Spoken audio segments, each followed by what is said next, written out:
প্রধান উপদেষ্টা মালয়েশিয়া সফর নিয়ে বিস্তারিত জানার চেষ্টা করবো। আমাদের সহকর্মী আশেকিন প্রিন্স নিউজ রুম থেকে আমাদের সাথে যুক্ত হচ্ছেন।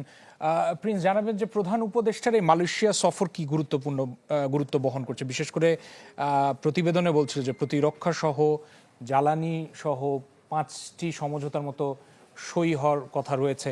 একটু জানাবেন যে গুরুত্বটা আলাদা করে কিভাবে আসছে। রাশেদ, মালয়েশিয়ার প্রধানমন্ত্রী আনোয়ার ইব্রাহিমের আমন্ত্রণে রাষ্ট্রীয় সফরে আগামীকাল 3 দিনের সফরে যাচ্ছেন মালয়েশিয়াতে প্রধান উপদেষ্টা ডক্টর মোহাম্মদ ইউনূস, এবং আজকে বিকেলে প্রধান উপদেষ্টার প্রেস উইংয়ের পক্ষ থেকে একটি সংবাদ সম্মেলন করা হয়েছে এবং সেখানে বলা হয়েছে যে প্রধান উপদেষ্টার মালয়েশিয়া সফর অত্যন্ত গুরুত্বপূর্ণ এবং এটি গুরুত্বপূর্ণ হিসেবে তারা বিবেচনা করছেন।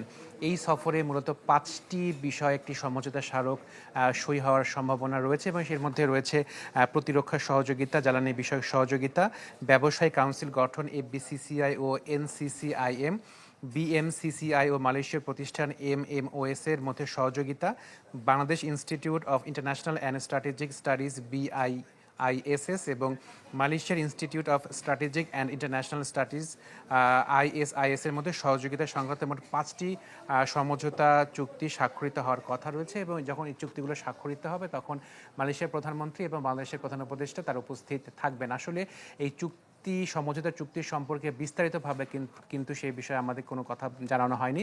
হয়তোবা যখন চুক্তি সই হবে পরবর্তীতে দুই দেশের মালয়েশিয়ার প্রধানমন্ত্রী এবং বাংলাদেশের প্রধান উপদেষ্টা তার সংবাদ সম্মেলনে সেই বিষয়ে তারা বিস্তারিত তুলে ধরবেন। এছাড়া 3টি নোট বিনিময় হওয়ার কথা রয়েছে। এর মধ্যে রয়েছে হালাল ইকোসিস্টেম, উচ্চশিক্ষা এবং কূটনৈতিক প্রশিক্ষণ একাডেমির মধ্যে সহযোগিতা বিষয়ক মোট 3টি নোট বিনিময় হওয়ার সম্ভাবনা রয়েছে।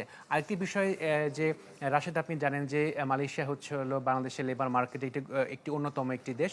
তো সেই ক্ষেত্রে যারা লেবার ভিসায় মালয়েশিয়ায় যে থাকেন তাদের যে সমস্যাগুলো রয়েছে এবং সেখানে গিয়ে তারা যেসব সমস্যার সম্মুখীন হন সেই বিষয়গুলো যাতে সহজে সুরাহা করা যায় বা কোনো সমস্যার সম্মুখীন না হন বা ভিসা পেতে সুবিধা হয় লেবার ভিসা, তো সেই বিষয়গুলো নিয়েও কিন্তু বাংলাদেশের প্রধান উপদেষ্টা মালয়েশিয়ার প্রধানমন্ত্রীর সাথে তিনি বৈঠকে কথা বলবেন। এছাড়া একটি গুরুত্বপূর্ণ বিষয় যে দীর্ঘদিন ধরে রোহিঙ্গারা বাংলাদেশে অবস্থান করছে, তাদের প্রত্যাবাসনের বিষয়টি এখন পর্যন্ত সম্ভব হয়নি। তো মালয়েশিয়া এবং আসিয়ান দেশভুক্ত যারা রয়েছেন তারা যাতে এই বিষয়টি গুরুত্বের সাথে বিবেচনা করেন এবং রোহিঙ্গাদের যাতে প্রত্যাবাসন প্রক্রিয়া আরও সহজ হয় এবং দ্রুত হয় সেই বিষয়গুলো নিয়েও প্রধান উপদেষ্টা মালয়েশিয়ার প্রধানমন্ত্রীর সাথে কথা বলবেন। প্রিন্স, যেমন বলছিলেন যে আপনার উত্তরে এই কথাগুলো চলে এসেছে, যেমন মালয়েশিয়ায় বাংলাদেশি কর্মীদের কাজের নানা সংকট রয়েছে এবং সেগুলো নিয়েও একটা সুরাহা হবে বলে আশা করা হচ্ছে। আপনি ব্রিফিংয়েও বলেছিলেন এবং সেটা একটু আগেও আমাদেরকে জানালেন। আরেকটা বিষয় জানাবেন যে অন্তর্বর্তী সরকারের প্রধান উপদেষ্টা ইতিমধ্যে বেশ কয়েকবার বিদেশ সফর করেছেন এবং নানা সমস্যা কিভাবে সমাধান করা যায় সে পথে হাঁটার চেষ্টা করছে। সামনে জাতীয় নির্বাচনকে সামনে রেখে বিশেষ করে অন্তর্বর্তী সরকার প্রধান উপদেষ্টা যখন এই সময়ে মালয়েশিয়া সফর করছেন, সেটা আলাদাভাবে কিভাবে বাংলাদেশ লাভবান হবে বা এই সময় অন্তর্বর্তী সরকারের এই সফর কতটা সফলকাম হবে বলে মনে হয়? বিশেষ করে আবার দেখছিলাম যে যেহেতু 4 জন উপদেষ্টাও সাথে যাচ্ছেন, সে ব্যাপারে কিছু জানাতে পারেন কিনা? রাশেদ, যেহেতু মালয়েশিয়ার প্রধানমন্ত্রী নিজে আমন্ত্রণ জানিয়েছেন প্রধান উপদেষ্টাকে, তো সেই ক্ষেত্রে এই সফরটি অবশ্যই গুরুত্বপূর্ণ বলে মনে করা হচ্ছে এবং সরকারের পক্ষ থেকেও বলা হয়েছে এটি খুবই গুরুত্বপূর্ণ।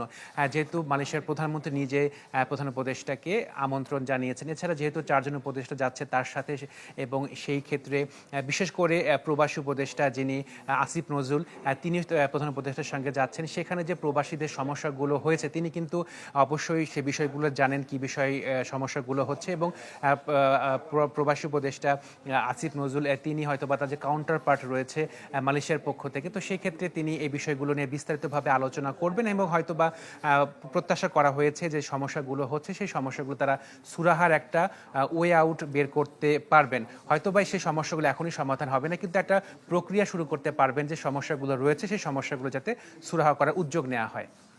প্রিন্স, অনেক ধন্যবাদ যুক্ত হওয়ার জন্য।